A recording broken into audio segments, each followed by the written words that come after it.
ତା ପାଇଁ ପ୍ରେମଟା ଥିଲା କେବଳ ପିନ୍ଧା ଡ୍ରେସ୍ ଭଳି।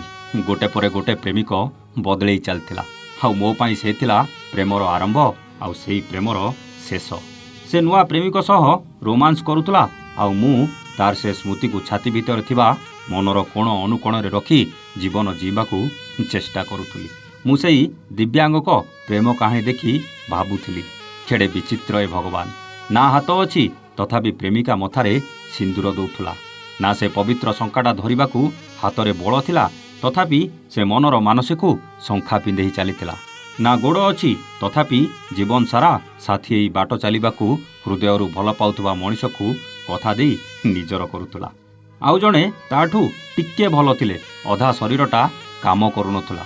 ହାତ ଗୋଡ଼ ନଥିଲେ କ'ଣ ହେଲା, ଅଧା ଶରୀର କାମ ନ କଲା କ'ଣ ହେଲା, ମନଟା ତ ପବିତ୍ର ଥିଲା। ଯେଉଁ ମନ ଭିତରେ ଉଭୟ ଘର କରିଥିଲେ। ହେଲେ ଏଠି ସବୁ ଭଲ ଥିବା ମଣିଷଟା ପ୍ରେମର ମାନେକୁ ବୁଝୁନଥିଲା।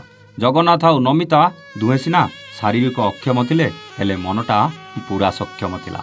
ଭାଇ ସେମାନଙ୍କର ବି ଇନ୍ଷ୍ଟାରୁ ପ୍ରେମ ହୋଇଥିଲା ଆଉ ଆମର ବି ସେଇ ଇନ୍ଷ୍ଟାରୁ ପ୍ରେମ ହୋଇଥିଲା। ଫରକ କ'ଣ ଜାଣିଛନ୍ତି? ସେମାନେ ନିଜ ନିଜ ମନର ମଣିଷକୁ ନିଜର କଲେ ଆଉ ମୋ ମନର ମଣିଷ ଆଉ କାହା ସହ ପ୍ରେମ କରି ବେଶ ମଜା ନେଉଥିଲା। ମୁଁ ଖାଲି ଦେଖି ଚାଲିଥିଲି। ଏ ପ୍ରେମଟା ଭାରି ବିଚିତ୍ର ଭାଇ। ଯାହାର ଶରୀର କମଜୋର ତାର ମନଟା ପୁରା ସକ୍ରିୟ, ଆଉ ଯାହାର ଶରୀର ସୁନ୍ଦର ତା ମନଟା ଭିତରେ ଖାଲି ଛଳନା ଆଉ ଛଳନା। ସେ କାହାଣୀ ଦେଖିଲା ପରେ ମୋ ପ୍ରେମ କଥା ଭାରି ମନେ ପଡ଼ିଗଲା ଭାଇ। ସେ ଖାଲି ମୋ ପାଇଁ ମୋ ପ୍ରେମିକା ନଥିଲା, ଜୀବନ ବଞ୍ଚିବାର ସେ ମୋ ନିଶ୍ୱାସ ଥିଲା। ଦିନେ ରାସ୍ତା କଡ଼ରେ ବସ୍ରେ ଘରକୁ ଯିବାକୁ ମୋତେ 10 ଟଙ୍କା ମାଗିଥିଲା। ତାକୁ 10 ଟଙ୍କା ଦେଇଥିଲି ଆଉ ସେ ଫେରାଇ ଦେବାକୁ ବି କଥା ଦେଇଥିଲା। ସେଥିପାଇଁ ଫୋନ୍ ପେରେ ମୋତେ 10 ଟଙ୍କା ଫେରାଇବାକୁ ମୋ ନମ୍ବରଟା ବି ନେଇଥିଲା। ସନ୍ଧ୍ୟାରେ କଲ୍ କଲା ଆଉ କହିଲା ତମ 10 ଟଙ୍କାଟା ଫେରାଇ ଦେଇଛି। ଆଉ ସେଇ 10 ଟଙ୍କାଟା ଆମ ପ୍ରେମର ପ୍ରଥମ ପାହାଚ ଥିଲା। ମୁଁ ପୁଣି ତାକୁ କଲ୍ କଲି ଆଉ କହିଲି ହଁ ପଇସାଟା ଆସିଛି। ବାସ୍ ତା ପରଠୁ ଆରମ୍ଭ ହୋଇଯାଇଥିଲା ନୂଆ ଏକ ସମ୍ପର୍କ, ଯେଉଁ ସମ୍ପର୍କର ନାଁ ଥିଲା ପ୍ରେମ। ଆମ ପ୍ରେମଟା ଏମିତି ଗଭୀର ହୋଇ ଚାଲିଲା ଯେ 10 ଟଙ୍କାଟା ଦିନେ 1000 ଟଙ୍କାରେ ପହଞ୍ଚି ଯାଇଥିଲା। ବୁଝିପାରିଲେନି କି ଆଜ୍ଞା? ମାନେ ଆଉ 10 ଟଙ୍କା ଦେବାକୁ ପଡ଼ିଲାନି, ଏବେ 1000 ଟଙ୍କା ଦେବା ଆରମ୍ଭ କରିଦେଇଥିଲି। ଆଉ ସେ ଟଙ୍କା କେବେ ଫେରି ପାଇବାର ଆଶା ନଥିଲା, କାହିଁକିନା ସେ ତ ମୋ ନିଜର ହୋଇସାରିଥିଲା। କେବେ ଡ୍ରେସ୍ କିଣିବା ପାଇଁ ତ କେବେ ଘର ଭଡ଼ା ଦେବା ପାଇଁ, ଏମିତି ଅନେକ ବାହାନା ଥିଲା ତାର ମୋଠୁ ଟଙ୍କା ନେବାର। ବାସ୍ ମୁଁ ବି ଆଖି ବୁଜି ଦେଇ ଚାଲିଥିଲି। ମୁଁ ତା ମନ ଭିତରେ ଘର କରିସାରିଛି ବୋଲି ଭାବି ଚାଲିଥିଲି। ହେଲେ ମୋ ଭାବନାଟା ଭୁଲ ଥିଲା ଭାଇ। ତାକୁ ଆଉ 1000 ଦରକାର ନଥିଲା, ଲକ୍ଷ ଦରକାର ଥିଲା। ସେଥିପାଇଁ ସେ ମୋତେ ଛାଡ଼ି ଆଉ ଜଣେ ବଡ଼ ବାବୁର ପ୍ରେମରେ ପଡ଼ିଗଲା। କାରରେ ତା ସହିତ ବୁଲି ବୁଲି ବେଶ ମଜା ନେଉଥିଲା, ଦାମୀ ଦାମୀ ଡ୍ରେସ୍ ବି ପିନ୍ଧୁଥିଲା। କିଏ ଜାଣିଥିଲା ଆଜିକାଲି ପ୍ରେମଟା ବଜାରରେ ବିକ୍ରି ହେଲାଣି ବୋଲି।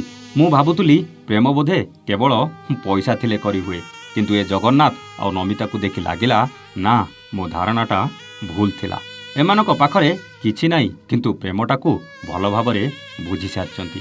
ଏ ପ୍ରେମ ସତରେ କେଡ଼େ ବିଚିତ୍ର, ଆଉ ଏ ଭଗବାନଙ୍କ ଲୀଳା ବି ତାଠୁ ବଡ଼ ବିଚିତ୍ର ନା ପ୍ରତାପ ଭାଇ।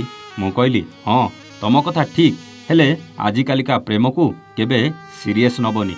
ଯେଉଁ ପ୍ରେମ ତମଠୁ କେବେ ବି ଦୂରେଇ ଯାଇପାରେ, ଆଉ ଯେଉଁ ପ୍ରେମ ତମକୁ କେବେ ବି ଦୁଃଖ ଆଉ ଯନ୍ତ୍ରଣା ଦେଇପାରେ, ସେଇ ପ୍ରେମକୁ ଭରସା କରି ଆଗକୁ ବଢ଼ିବା ସମ୍ଭବ ନୁହେଁ। ମୋ କଥା ଶୁଣି ସେ କହିଲା ଠିକ୍ କଥା କହିଲ ଭାଇ। ଆପଣମାନେ କହିଲେ ସତରେ କ'ଣ ମୁଁ ତାକୁ ଠିକ୍ କହିଥିଲି? ସତରେ ପ୍ରେମ କ'ଣ ଯନ୍ତ୍ରଣାଦାୟକ? ସତରେ ପ୍ରେମର ଶେଷ ଫର୍ଦ୍ଦଟା କ'ଣ ଲୁହରେ ଲେଖାଯାଏ? ବିଚାର ଆପଣଙ୍କର। ଆଉ କାହାଣୀ କେମିତି ଲାଗିଲା କମେଣ୍ଟ କରି ଜଣାଇବାକୁ ଜମା ବି ଭୁଲିବେନି। ରହୁଛୁ, ନମସ୍ତେ, ଜୟ ଜଗନ୍ନାଥ।